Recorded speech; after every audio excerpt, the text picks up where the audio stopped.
guys, thanks for joining me again. Steve Colon with Colon and Villaplana. I'm here to talk today about choosing the right loan officer in 2021.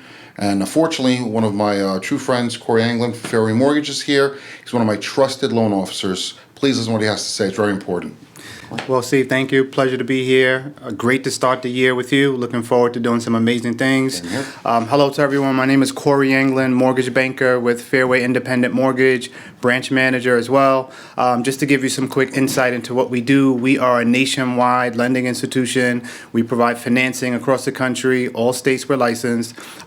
We fund properties such as condominiums, cooperatives, townhouses, single families, and multifamilies.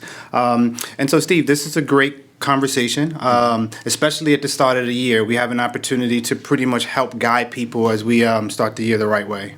Well, thank you for coming. I definitely wanted to speak to you and help you advise our audience on, what should they look for in a loan officer and why some pre-approvals are not really worth what they're written on.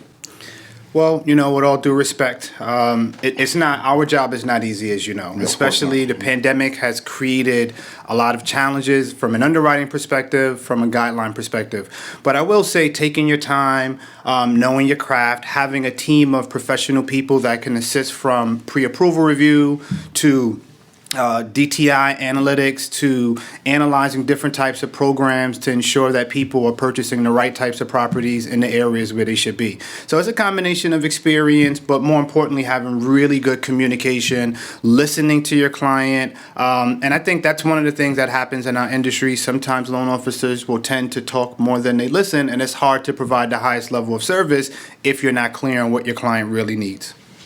Interesting.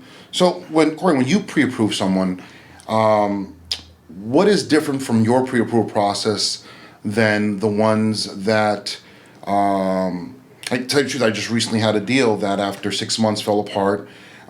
Every few months we're adding a new buyer to get qualified, and now I have to battle with the seller. Although my client is in the right to get back their down payment, it's a lot more challenging trying to explain how we added 2 to 3 other people and 6 months went by and now we're getting a denial. So what is your process that would prevent something like that happening? Well, I can imagine that was frustrating for your clients. Well, what we do different on the A team is first, it's our analytical process. We'll start the process with a review of exactly all of the details that are important to our clients. We want to know where you're looking to purchase, what type of property. We talk about employment, we talk about your income, we talk about typical properties and the prices and the taxes for the geographical areas that the clients are interested in. At that point, my team and I, we will begin to request the documents that we need. We utilize technology to the utmost here at Fairway. So we want to make it as easy as possible so that clients can get us documents, but still at the same time, be safe and make sure we can complete the pre-approval without putting each other at risk, okay? So we will definitely ascertain all of the information that is directly pertinent to what they're looking to purchase. And I think that makes the difference, being able to early on ask the right questions, meticulously look over the documents, do a debt to income analysis in comparison to lending guidelines for the property of interest for them. Now, that's a great time if you notice your back end ratio or your front ratio is too high. That's the time to discuss the possibility of a co-borrower. Maybe we'll talk about another property with a lower price point. Maybe we'll talk about a different down payment, but that happens early on in the process. And I think sometimes because of volume today, loan officers are not taking their time to really make sure that process is done correctly in the beginning. Right, so I saw you were talking about right now back end, front end ratios. So for those in the audience that don't really know what he's talking about, each loan has certain limits that you should not surpass. So from the very start in the pre-approval process, you should know if a person is going to be able to meet those guidelines, or if they need like you said, another source of income, like a co-borrower. That is correct. And again, it comes down to asking the right questions, right? So if I meet with someone and they're interested in purchasing a single family home in Westchester with a price point of $500,000, property taxes of $10,000, we'll look at their income, we'll look at their liabilities, we'll do a debt to income analysis, and pretty quickly we're able to ascertain exactly what the ratios are. Now, we know our guidelines, so we know if it's an FHA loan, if it's a conventional loan, if it's a USDA loan, if it's a VA loan, if it's a Sonny Mae loan. We already know the maximum debt to income ratios that are permissible. So it gives us an opportunity early in the process to determine whether that client can qualify for that property. And if not, it's just about an honest conversation. What I found is if you're upfront with people in the beginning and you can set clear expectations and you'll say, hey, listen, I understand that you're looking for a property that's $500,000 with taxes of $10,000 based on your income, based on your credit. Right now, we're pretty limited at maybe $450,000 with taxes of $8,000.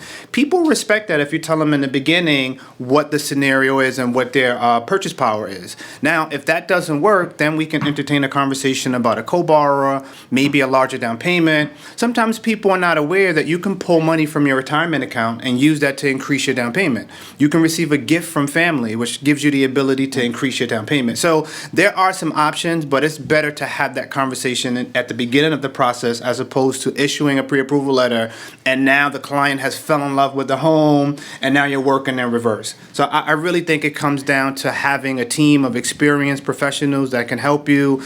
We'll complete the process in the beginning, and it makes the process much easier towards the end. Great. So now we're at the point of pre-approval. How long would the pre-approval process take, and what documents should a person get if they're really being pre-approved? I mean, that's a great question. So I think every client is different. We have some clients that are very motivated. We'll request documents at 9 o'clock and receive them by 11. Typically, if we receive your documents early in the morning, pre-approvals will complete them the same day. Right. If we receive documents late in the afternoon, we'll pretty much get it done in 24 hours. It really comes down, again, to just great communication. The more motivated the clients are and the quicker they're able to provide us with documents, it increases our turnaround time. So, folks, earlier I said this is one of my most trusted loan officers. The reason why I've said that, and this is myself saying and not the bank, I don't want to put him on the spot, I have yet to receive a loan from Corey that did not close. Now, again, he can't control appraisal and he can't control title, but assuming all those work, I have yet to not close a loan that he was on. I'm sure it may happen one day, but I have yet to have that happen. It's because of the process we were just talking about. Do you have anything to say to the audience here? Well, I think that's a testimonial to both you and I, Steve, our professional acumen. I mean, we both make sure we put the best product and service out for our clients. Just having the ability to do as much due diligence up front allows my back-end team, my processors, to really move the file from application to closing much faster. So the cleaner the submission, the cleaner and the faster the turnaround time. And you're right, Steve, I have no control over appraisal and title, but I do my best to control all of the other aspects of the transaction. And God forbid we have an appraisal that comes back below contract price, or let's say there's a violation on title, it's still an open conversation. If the seller is motivated to sell and the purchaser is motivated to buy, then normally, minds will meet in the middle and we still will get those loans closed. So at the end of the day, it's putting our best foot forward to ensure that we're building communities and keeping our promises. One of the other things that I wanted to touch on, Steve, and this is very important. I would think my value proposition in our industry is I've made a commitment to put my community on my shoulders. And what that means is when you're looking to purchase a home, I want to teach you what it means to use real estate as an asset class. I want to teach you how to use real estate to create generational wealth. Those things are important. These are not topics that are typically happening in certain communities of color. I've made a commitment to make that conversation prevalent. And if you're purchasing a home and you earn under $1 million, I'm going to tell you I am your mortgage banker, because you will receive excellent communication from my team, excellent service. We're going to empower you. After you close on your first home, we're going to prepare you for that second home. And then after we close on the second home, we're going to prepare you to build a real estate portfolio where now you have rental income coming in. So that's my value proposition: excellent communication, excellent service, professionalism, and our ability to get you closed on time. Well, there you have it, folks. Corey England, Furrier Mortgage Corp. Please reach out to him. If you want to reach out to me for any reason, my number's is on the site as well. Well, Steve, thank you for having me. And for all of you looking for an amazing professional real estate attorney, Stephen Colon is definitely your pick. In my experience, his communication is excellent, and he does what he says, and he says what he does. Thank you, Steve. Thank you for coming. Appreciate it. Thank you, folks.